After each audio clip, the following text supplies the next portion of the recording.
A proposta nesse momento é um pouquinho diferente. Então, seria bom que todos ficassem bem à vontade na cadeira, né? Então, não tem posição específica, então fiquem bem à vontade. Eu não vim trazer uma abordagem histórica. Claro que eu farei alguns comentários, trarei algumas informações, mas não é esse o propósito. Eu não sou um erudito. Claro que eu tenho meu histórico de leituras, né? Mas a proposta é um pouco diferente.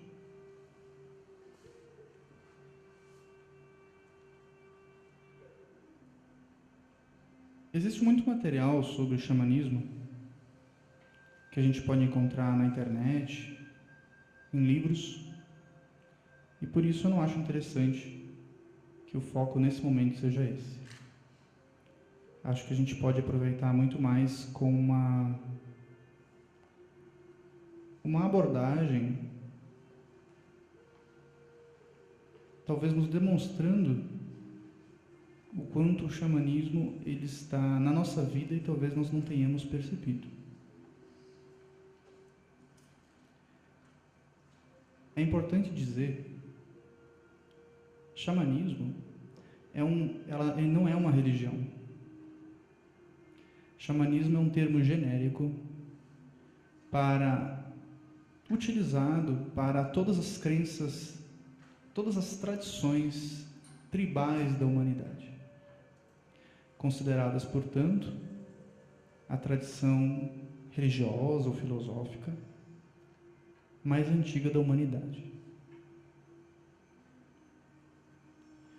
O curioso do xamanismo é que todos os povos tinham práticas semelhantes. Muitos associam, geralmente, o xamanismo aos índios. Mas há relatos de xamanismo no Tibete, em África Oriental, em todos os lugares do mundo, desde a mais remota antiguidade. De fato, não há uma data precisa de origem dessas tradições na humanidade. Há quem acredite, e eu estou incluído nessas pessoas, que ele sempre existiu e que ele continua existindo. Existindo não de maneira isolada, com alguém no meio do mato, mas existindo no nosso cotidiano. E talvez seja essa a proposta que eu vou tentar desenhar aqui para nós hoje. O relato mais antigo de xamanismo que se tem notícia é de aproximadamente 10.000 anos, na Sibéria. Xamanismo siberiano. Não sei se vocês já ouviram falar disso. Portanto, existem muitas pessoas que se denominam xamãs e se vestem de índio ou algo assim. Tudo isso é muito bonito, mas são simples elementos culturais de algum povo específico, que não necessariamente definem o xamanismo. O xamanismo não são elementos culturais, até porque ele é onipresente em diversas culturas, talvez em todas as culturas, como eu acredito.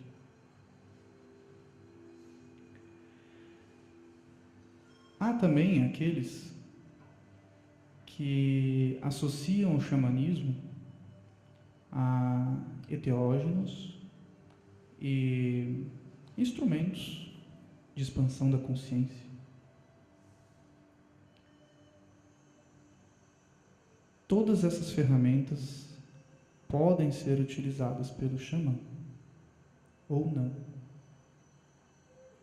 É importante entender que elas são somente isso, ferramentas, meios, não o fim.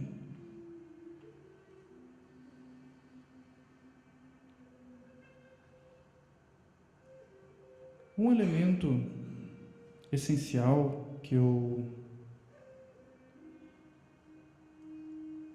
me chama atenção no xamanismo é o fato do grupo.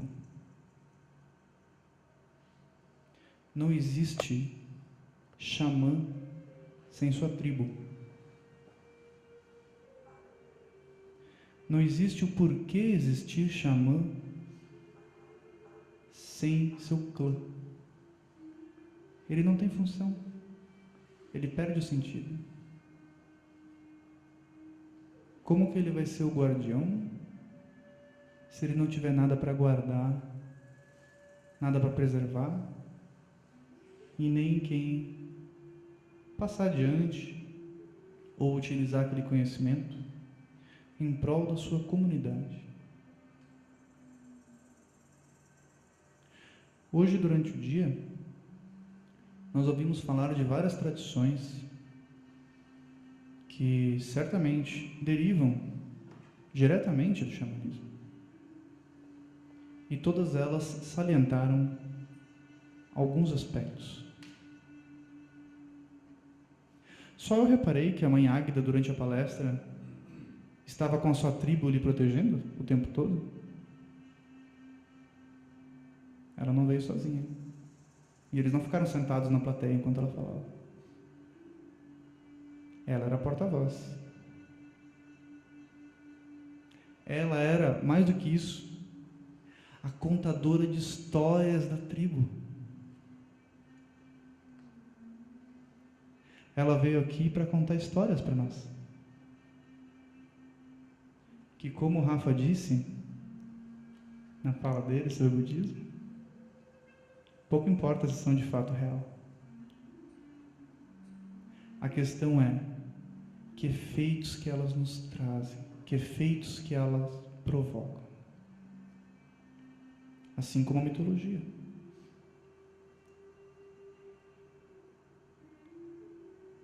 O ato de sentarmos em círculo ao redor da nossa mini fogueira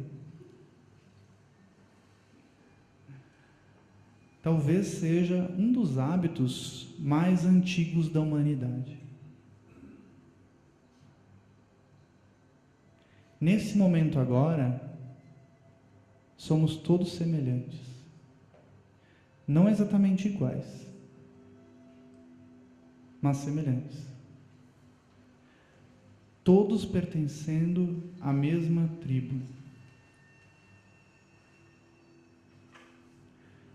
Desde a antiguidade, chegando mais um membro da tribo, vamos acolhê-lo no recinto. Raul, tem que ser dentro do círculo.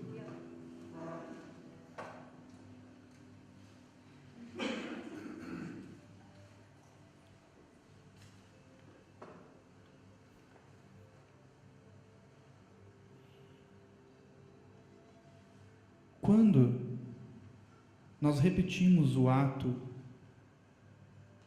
da ancestralidade humana, e agora estou falando de algo que permeia todas as tradições da humanidade, de certa maneira, como nos bem esclareceu o Pai Saúde de tarde, nós entramos no estado de não tempo. Nós voltamos ao mesmo momento de todos os indivíduos da espécie humana que fizeram o mesmo ato.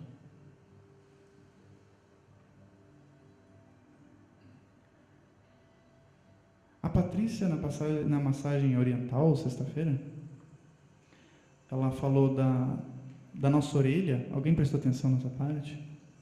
E ela disse que a nossa orelha era um outro holograma, porque ele lembrava um bebê, isso, né? Talvez, filosofando ou teosofando um pouco, nós sejamos os hologramas.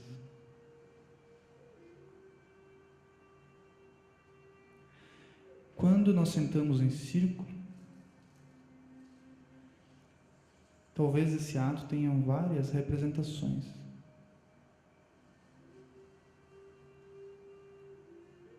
Particularmente,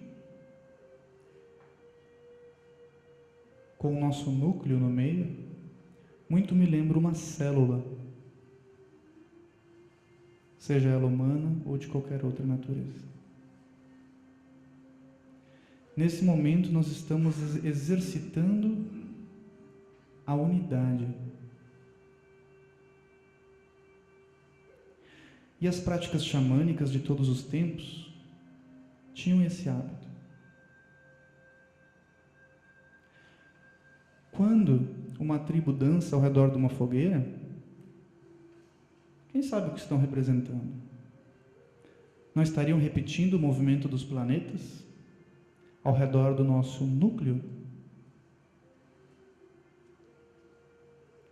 O nosso doador de vida, que é a nossa estrela.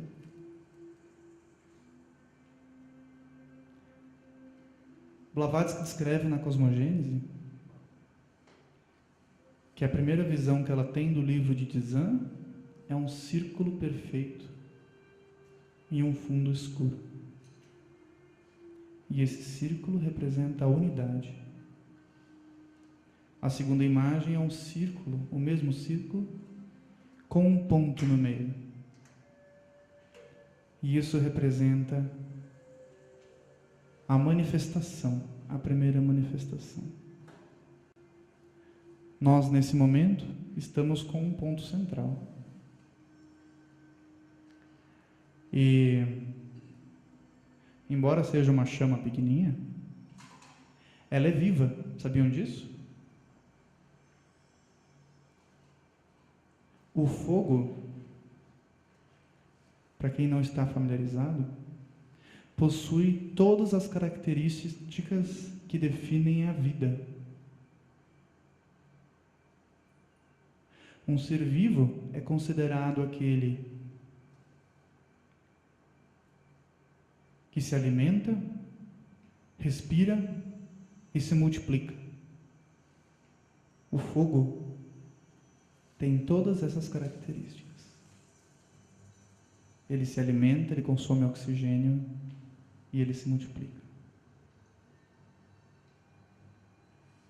O ato de acender uma chama, uma vela ou um incenso, talvez seja mais do que simbólico. Talvez seja um pequeno exercício da nossa verdadeira condição de deuses criadores. Nós, naquele momento, geramos a vida. Mesmo que seja uma vida que não perdure, e no mundo manifestado nada perdura, nós testemunhamos o nascimento de uma vida que nós proporcionamos e testemunhamos também a sua extinção, num breve período de tempo. Talvez todos esses atos sejam uma preparação para quando estivermos aptos a exercitar esse poder criador em um âmbito maior.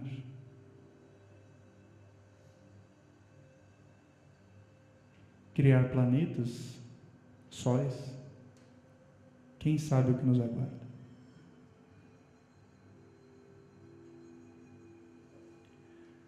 Voltando a falar da tribo e do xamã, há algumas tradições que definem o xamã como... Algumas traduções que definem a palavra xamã como aquele que enxerga no escuro. Talvez como na alegoria da caverna de Platão, aquele que, ao menos parcialmente, tenha contemplado o lado exterior da caverna. E diferente do resto da tribo, não enxerga somente sombras.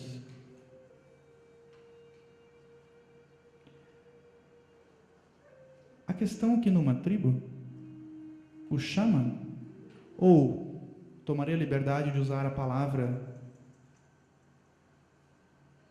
do xamã brasileiro, o pajé. O pajé da tribo, ele não é o mais importante. O pajé da tribo, ele tem uma função específica.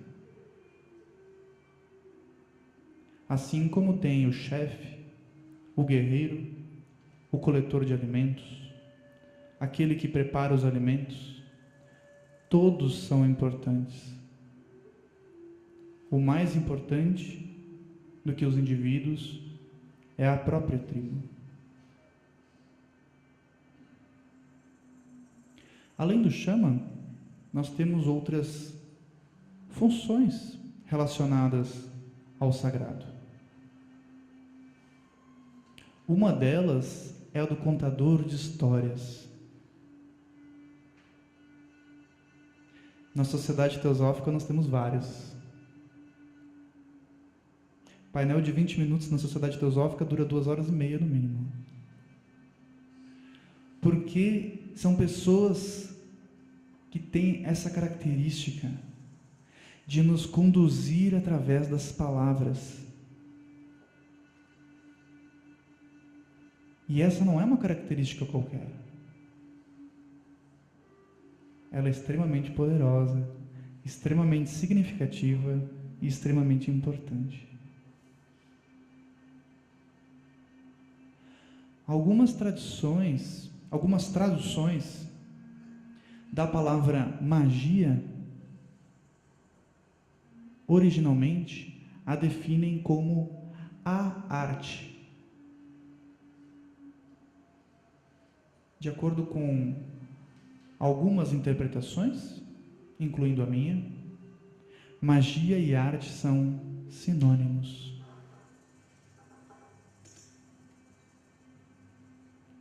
A arte da oratória é um poder que, dentro de um contexto filosófico e xamânico,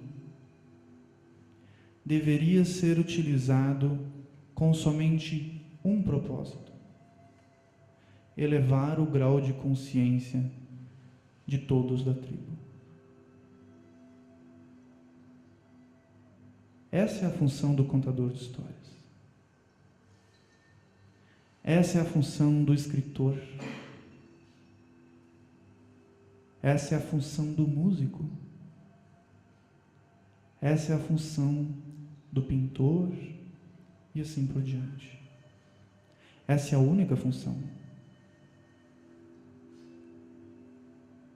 Se nós analisarmos a arte antiga, ela sempre estava relacionada ao sagrado. Uma arte produzida de maneira aleatória ou profana, talvez para os nossos ancestrais, fosse algo impensável. Ela tinha um objetivo, um propósito. Talvez não claro e definido, certamente, na maioria das vezes, não racionalizado. Eu costumo dizer que o artista é o único ser humano verdadeiramente livre, porque no seu ato de criação, e esse também é um poder divino, o exercício de um poder divino que todos nós possuímos, ele acessa diretamente, na linguagem teosófica, o seu intelecto superior, também chamado de mental abstrato. Para acessar o mental abstrato, nós precisamos aprender a abstrair. A arte é a ferramenta que nos dá essa possibilidade. E ninguém precisa ser artista de profissão, digamos. Presenciamos vários artistas aqui presentes nesses dias. Vários contadores de história que talvez tenham contribuído um pouco na nossa caminhada. Nossa caminhada, que é interna. Estudamos na literatura teosófica que o mental abstrato é o caminho para Budi, ou para o Cristo, conforme a interpretação. É ele, ou as musas, como no poema de Parmênides, que levam ao homem que sabe a fonte do conhecimento.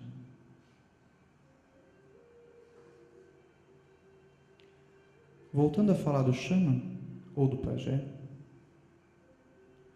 há várias outras funções na tribo, como, por exemplo, a do sonhador. Alguém já ouviu falar disso? Nas tribos, há um indivíduo com a responsabilidade de sonhar pela tribo e, através do sonho, obter respostas, premonições, aconselhamentos do mundo espiritual. Em nossa era moderna, chamamos isso de projeção astral ou viagem astral. Tenho certeza que não é um assunto incomum para a maioria dos presentes. O que eu quero dizer é que essas técnicas existem desde sempre. E elas têm um propósito quando elas se manifestam em um indivíduo,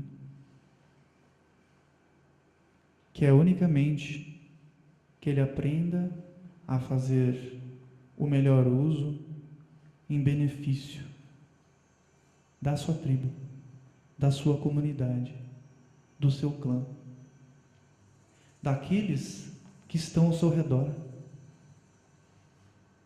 daqueles que não possuem a habilidade da qual ele foi dotado, seja por mérito, sejam por outros motivos. Ele recebeu um talento.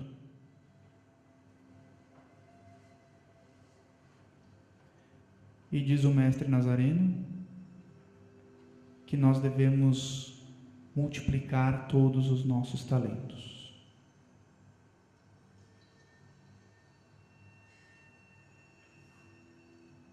Porém, dificultando um pouco esse processo,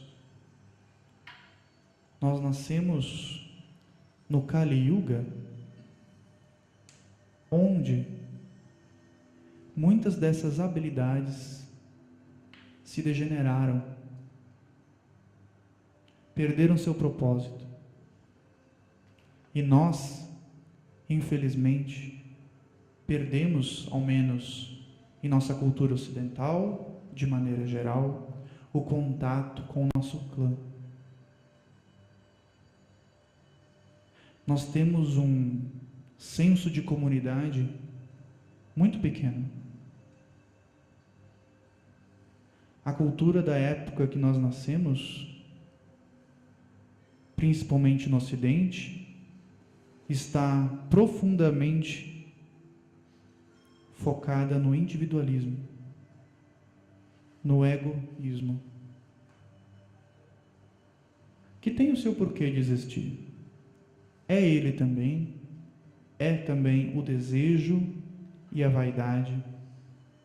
São ferramentas úteis de evolução, mas elas só nos levam até uma etapa, não podem nos levar além.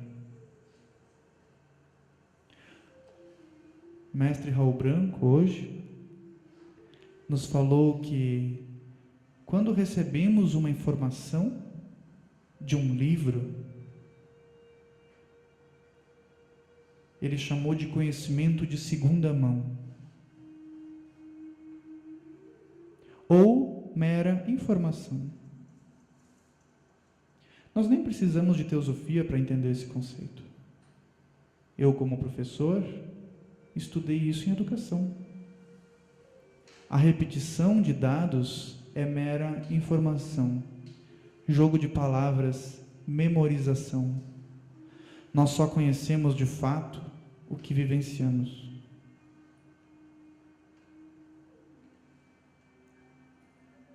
Diferente dos ocidentais, para um guru oriental ou um swami, é impensável ele falar de algo que ele não vivencia. E é por isso que o shaman, ou o pajé, muitas vezes, busca ferramentas externas para que ele tenha vivência. Mas não de maneira egoísta, para que ele possa beneficiar todos que estão ao seu redor. Assim como os budistas Mahayanas, conta a literatura teosófica, que buscam a libertação não para si, mas para que possam beneficiar a maior quantidade de seres vivos ao seu redor.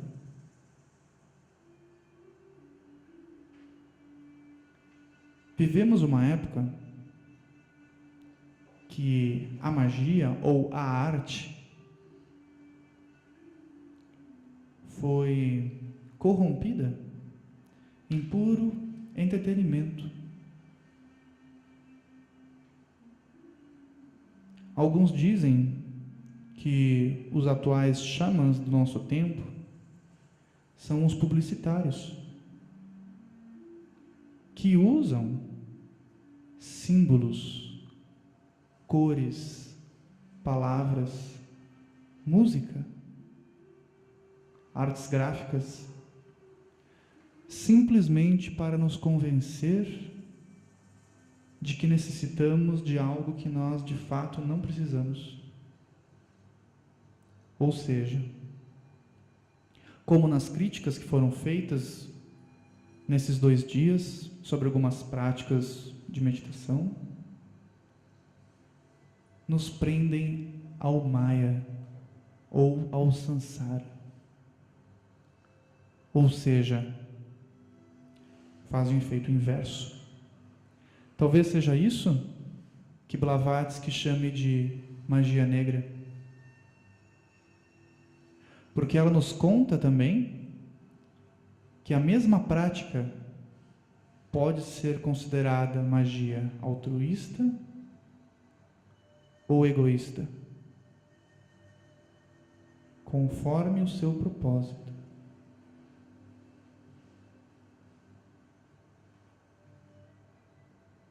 Com quais propósitos nós estamos usando os nossos talentos? Sejam eles quais forem.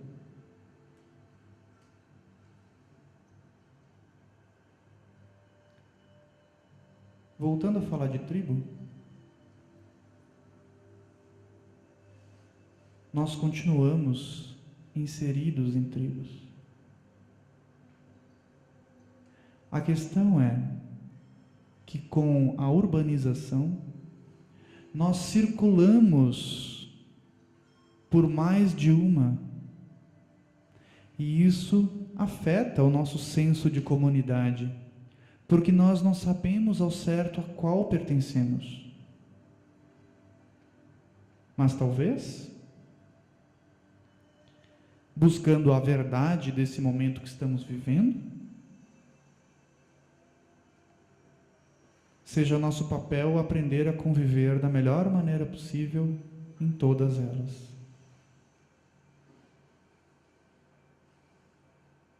O pajé da tribo, ou o xamã,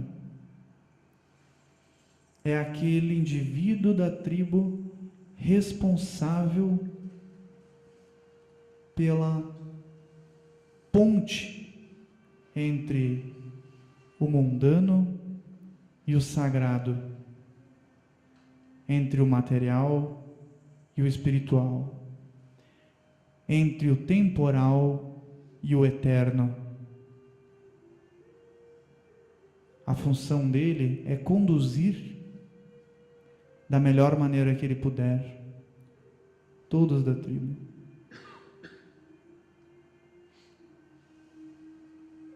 A função não para por aí.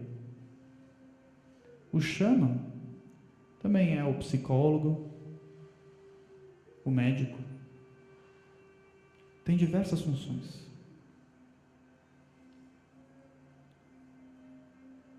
Nós ocidentais supervalorizamos os livros porque supervalorizamos o intelecto. Muitas vezes caímos no erro de acreditar que uma literatura pode explicar a realidade. Se tivéssemos nascido num planeta onde não existem flores, quantos capítulos, quantos volumes literários seriam necessários para nos explicar a beleza, o perfume, a textura, a complexidade de uma flor? Isso seria possível? Teríamos como nós, reunidos aqui, ter alguma ideia precisa? Não creio. Hoje, durante o dia, muitos falaram da importância da oralidade. Pode nos causar estranheza, mas temos ao nosso redor tradições que continuam com essa prática. E não estou falando só do africanismo. Estou falando também do orientalismo. Aqui em Caxias do Sul, quem almoçou conosco na sexta-feira, nós fomos num restaurante de taiwaneses que possuem uma tradição de estudo comparativo, praticamente uma teosofia chinesa, que só será ensinada de maneira oral. Eles não escrevem livros. Você precisa ir lá e ter a paciência de aprender. Eles contam histórias. Isso, somado à barreira do idioma, necessita de bastante paciência. Porque a cada dia eles vão contar uma historinha com alguma alegoria da nossa vida do cotidiano. Essas tradições orais ainda existem, mesmo com toda a nossa tecnologia, porque elas possuem um propósito.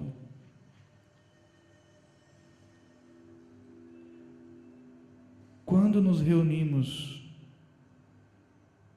e compartilhamos algo, seja o nosso conhecimento, seja o nosso afeto,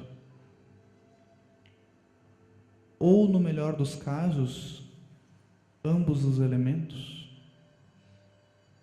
isso vai muito além de informações intelectuais para serem memorizadas. Todos que vieram aqui nesses 2 dias doaram um pedaço do próprio ser para vocês. E todos vocês também estão doando.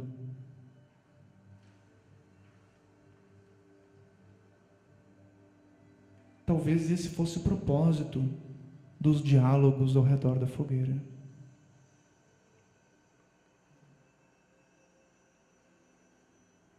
Mesmo em nossa época de relativa modernidade, nós continuamos nessa prática. Na sociedade teosófica, há o hábito de estudo em grupo. Se os livros bastassem, isso não seria necessário. Nós, seres humanos, somos seres coletivos. Nós só sobrevivemos no coletivo. Nós temos a necessidade da troca.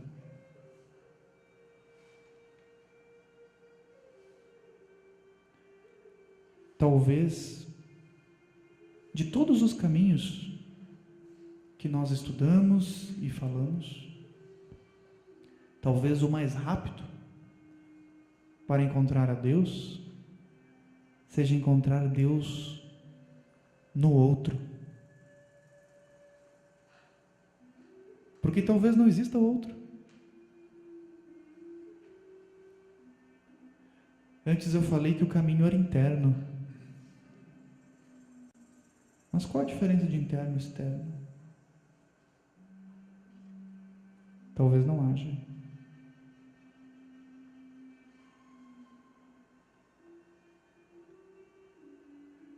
Voltando a falar do pajé,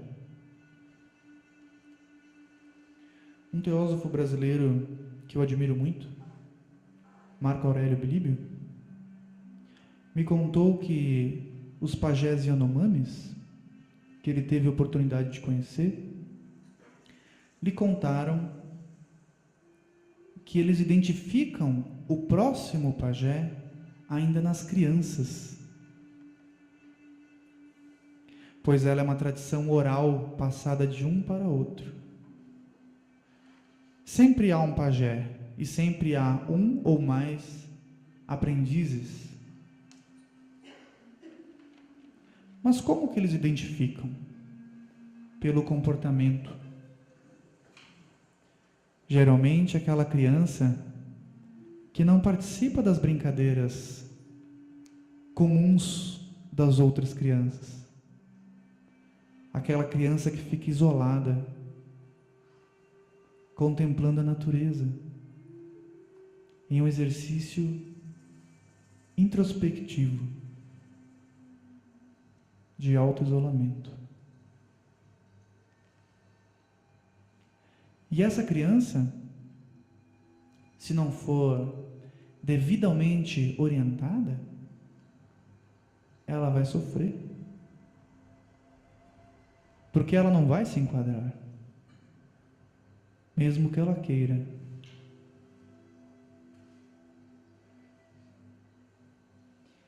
E agora nós chegamos num ponto, porque eu tenho certeza que enquanto eu falei sobre essa criança, o sonhador e o pajé, muitos, se não todos aqui presentes, se identificaram. Tenho identificado talvez um pouco da própria história.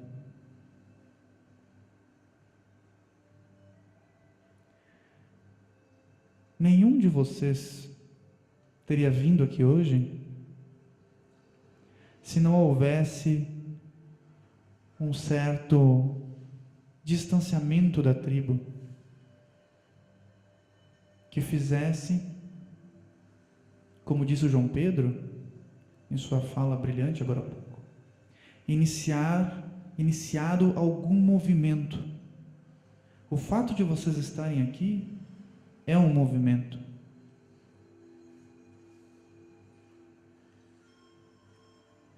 Na literatura teosófica se fala muito em entrar na senda, mas os orientais dizem que a caminhada de 1000 passos começa com o primeiro. No meu entendimento, qualquer movimento em direção à senda, estamos em algum nível trilhando por ela. Se estamos a 1000 passos de distância, ou a 2000 passos, ou a 10.000, isso não temos como saber no momento. E talvez isso não seja o mais importante. Porque nós nascemos para ter as experiências. É para isso que nós viemos. Nós esperamos encontrar algo em algum momento futuro, mas não existe nenhum momento futuro. Só tem esse momento. Agora. É o único que existe.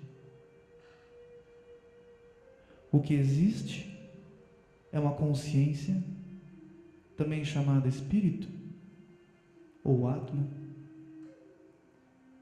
observando o movimento da substância contemplando, porque é capaz de contemplar. É o observador, aquele que está por trás da mente e da memória.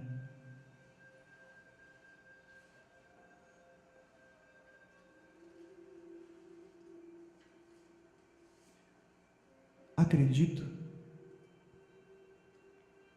que a sociedade teosófica, assim como outras instituições espiritualistas, filosóficas, sérias, sejam como confrarias, irmandades de pajés ou futuros pajés.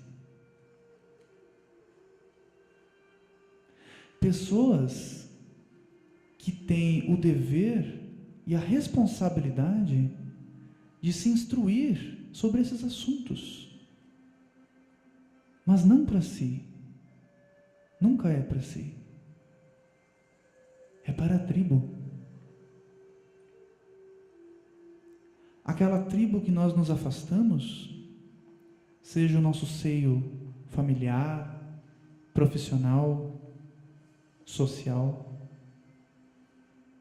que fomos obrigados a nos afastar em nossa busca por nós mesmos, porque não tínhamos o pajé para nos instruir, porque essa tradição foi parcialmente perdida.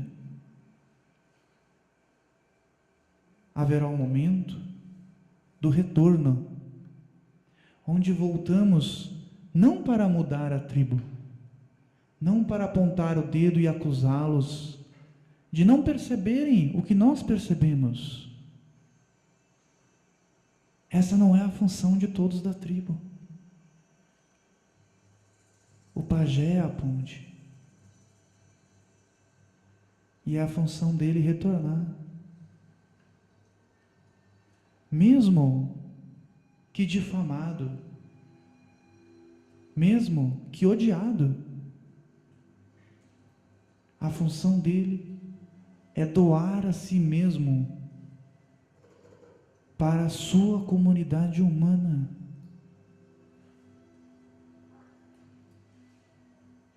É só isso que importa. Tenho certeza que muitos aqui são sonhadores.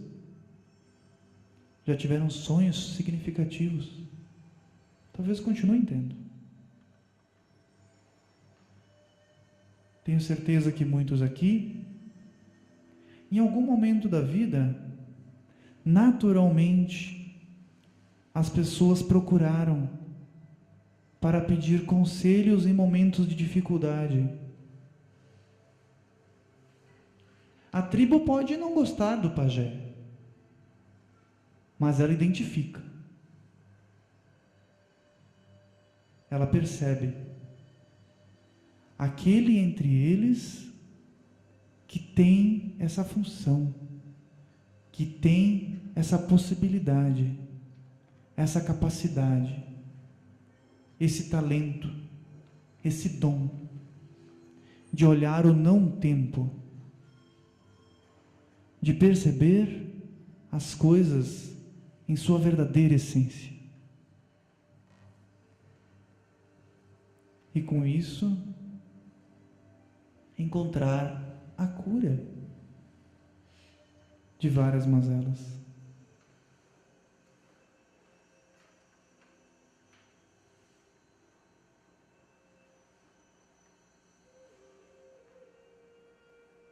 Digo que a função do pajé sempre é coletiva, porque só existimos no coletivo. Ou, teosofando novamente, só existimos no um, porque só há um.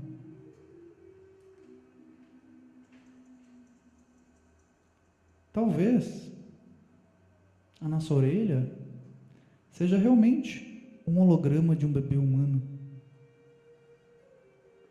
E talvez cada um de nós seja, em algum grau, também um holograma de algum aspecto humano. Talvez no outro nós possamos entender a nós mesmos. Porque digo novamente, talvez não haja outro.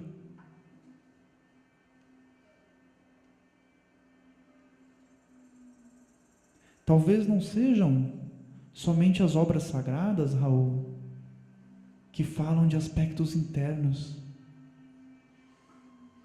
Talvez estejamos todos nós representando, assim como Krishna e Arjuna, aspectos internos.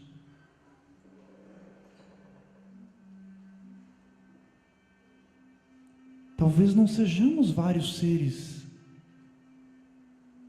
Talvez sejamos um ser, pensando, sonhando, que é vários.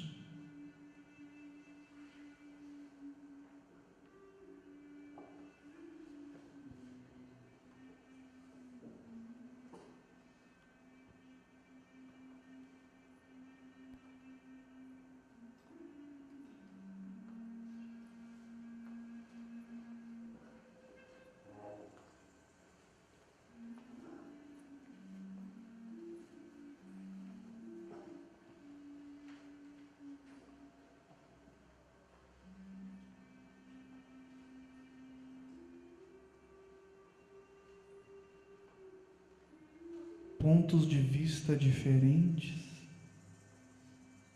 de um mesmo observador.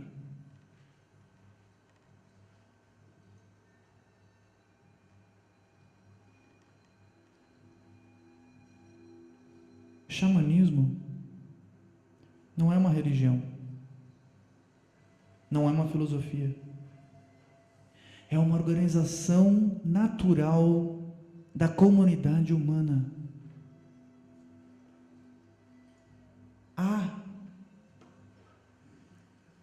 Aceitemos ou não, uma consciência coletiva nos grupos humanos, que se articula, se organiza, distribui funções, distribui tarefas. Qual é a nossa tarefa na comunidade que fomos inseridos e no período histórico que fomos inseridos?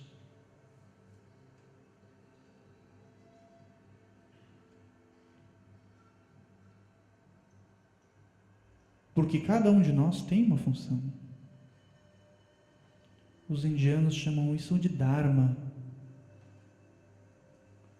Quando colocamos os nossos talentos a trabalho do todo. Os budistas dizem que Dharma é o caminho para a iluminação. Mas não seria talvez justamente esse o caminho? Cumprir a nossa função como holograma e nos tornarmos capazes de observar o não tempo, ouvir a voz do silêncio e perceber o um.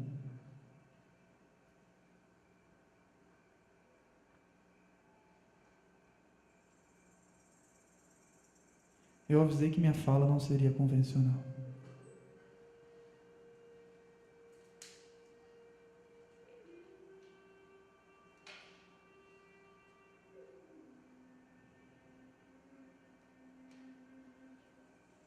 Eu já vou abrir para perguntas, mas antes, eu gostaria que todos, ao saírem daqui, hoje, à noite, quando forem para os quartos, e também quando saírem do evento, que levassem essa reflexão.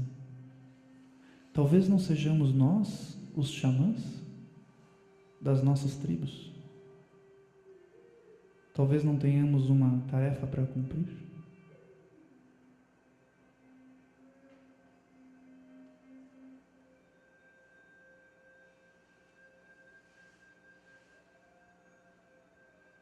Obrigado por não dormirem.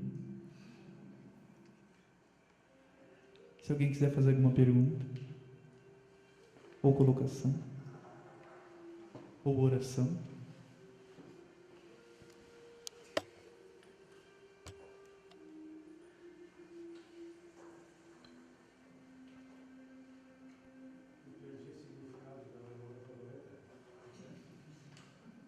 Palmas na linguagem de sinais, linguagem universal de sinais, palmas silenciosas, a linguagem dos surdos.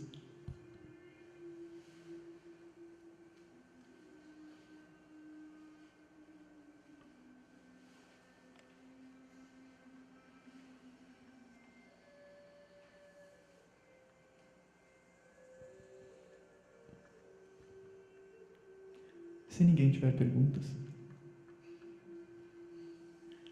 eu deixaria como sugestão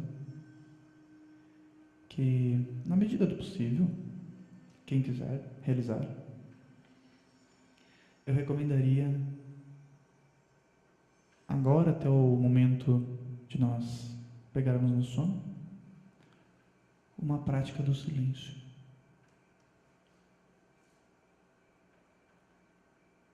Ou que ao menos quem for conversasse baixinho.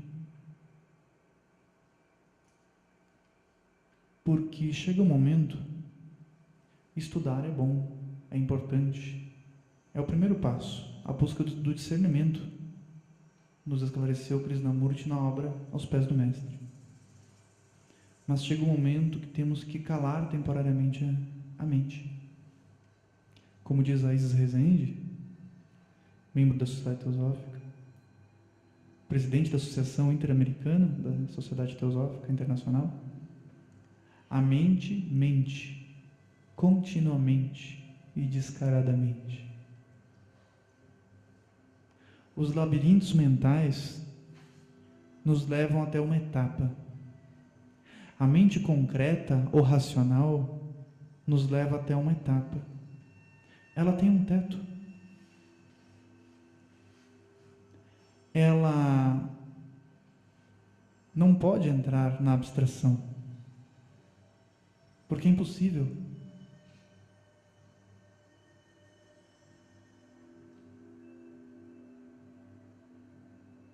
Vários palestrantes hoje, 2 que me recordo, citaram o êxtase nas palavras do Raul Branco, ou a revelação nas palavras do Pai Saúde Ogum, que no meu entender é a mesma coisa. O Samadhi é quando temporariamente nos libertamos dos labirintos da mente e experimentamos, provamos, degustamos essa realidade superior, mais sutil. É claro que geralmente, ao menos nas primeiras tentativas, essa experiência não dura. E quando voltamos, temos o enigma de decifrar aquilo com a nossa mente. É para isso que serve a literatura teosófica, para nos ajudar a decifrar a experiência quando a tivermos. Blavatsky disse que sua obra não responde o que é teosofia, o tema que ficou em aberto, inclusive, ao menos na primeira geração de teósofos da Sociedade Teosófica. A definição ficou em aberto, porque a sabedoria divina, a teosofia, não podia ser conhecida através dos livros. Mas então por que estudamos? Gosto de pensar que a literatura teosófica é o grão de areia na ostra. Nós somos a ostra. Conhece a função do grão de areia? Acho que eu comentei na abertura do evento, mas vou falar de novo. O grão de areia provoca a formação da pérola. Mas então a literatura teosófica não é tão importante. Se é só um grão de areia, sem o grão de areia não forma a ostra. Desculpa, não forma a pérola. A ostra, sem o grão de areia, não forma a pérola.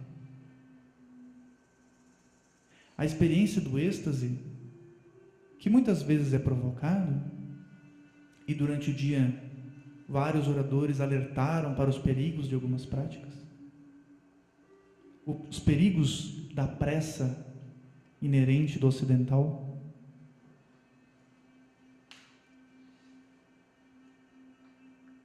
Ter o êxtase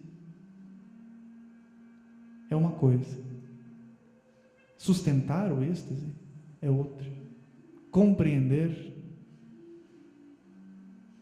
são assuntos que nem sempre andam juntos. A vivência na sociedade teosófica, talvez, na minha interpretação, seja um preparo para quando estivermos preparados, possamos fazer o melhor uso dessas capacidades das quais falamos, dessas potencialidades. Talvez seja essa a nossa função. Ou como disse Shri Ram, na obra O Verdadeiro Trabalho da Sociedade Teosófica, promover a regeneração do ser humano.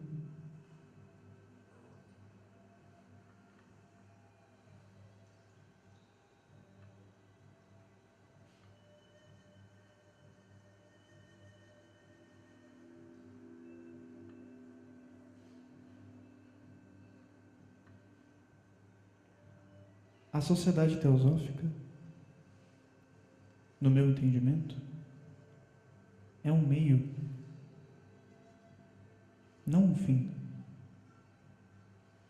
Assim como os instrumentos do Shaman ou do pajé, sua função é servir a toda a humanidade. Através da sociedade teosófica, nos conectamos, direta ou indiretamente, àqueles que sabem, mestres exteriores ou interiores.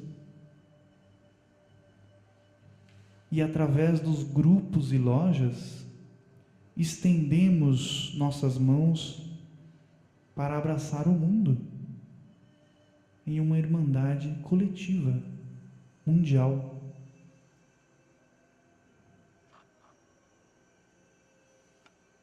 E mais do que isso, temos a oportunidade de trabalharmos na causa daqueles que, não necessitando mais reencarnar, voltam mesmo assim, renunciando ao nirvana, por pura compaixão a nós, a todos nós, por pior que sejam nossos atos nesse mundo.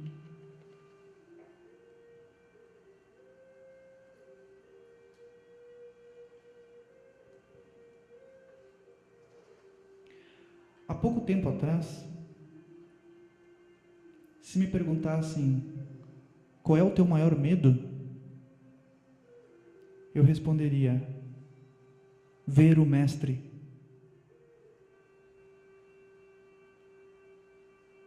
Porque se eu visse o Mestre, eu saberia que naquele momento Ele também está me vendo. E naquele momento Ele vê através do meu ser. Ele vê os recantos mais obscuros da minha alma. Ele ilumina minha sombra, não teria onde me esconder. E embora os outros não saibam, eu sei a extensão da minha própria sombra.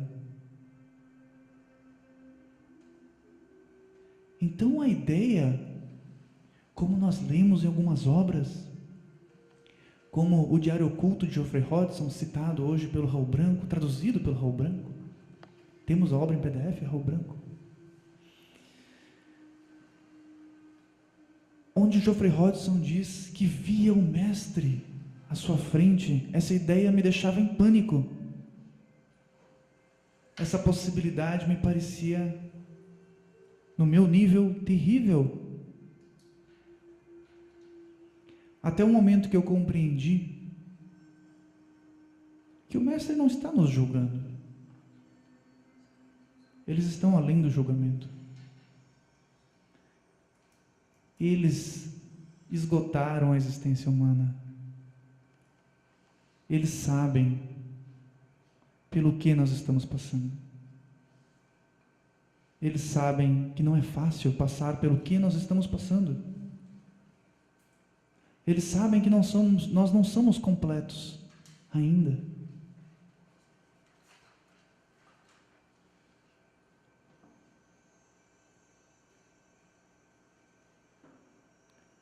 Se os grupos e lojas podem ser considerados os braços e as mãos dos mestres agindo no mundo, quem sabe cada um de nós, cada membro, possa ser considerado o dedo do mestre, nem que seja um mindinho, aquele dedinho que a gente meio que não usa para nada, né? Mas ele está ali.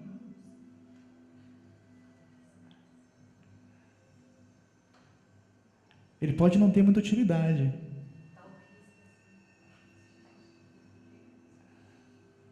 mas a nossa mão não ficaria muito menos harmônica sem ele? Dentro ou fora da sociedade teosófica, cada um de nós tem uma função. Cada um de nós contribui para um equilíbrio. E talvez nossa maior tarefa, digo nós, que estamos na busca espiritual. Todos vocês estão, ou não estariam aqui hoje, estariam fazendo qualquer outra coisa. Alguns podem ter caído de paraquedas, mas certamente não sem querer, ao menos não conscientemente. Eu acredito, e não é difícil encontrar evidências de que há inteligências maior do que nós organizando alguns acontecimentos. São coincidências demais.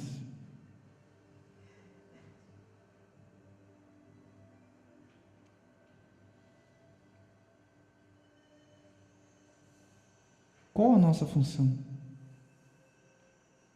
Qual o nosso dever?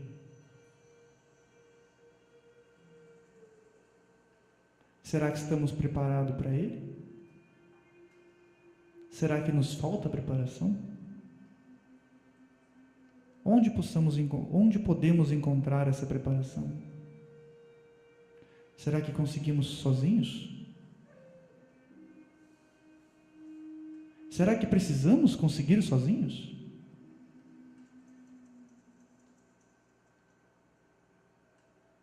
Será que não há outras pessoas dispostas a trilhar essa caminhada e nos auxiliar mutuamente? Eu creio que esse encontro, a existência de instituições como a Sociedade Teosófica, respondem essa pergunta.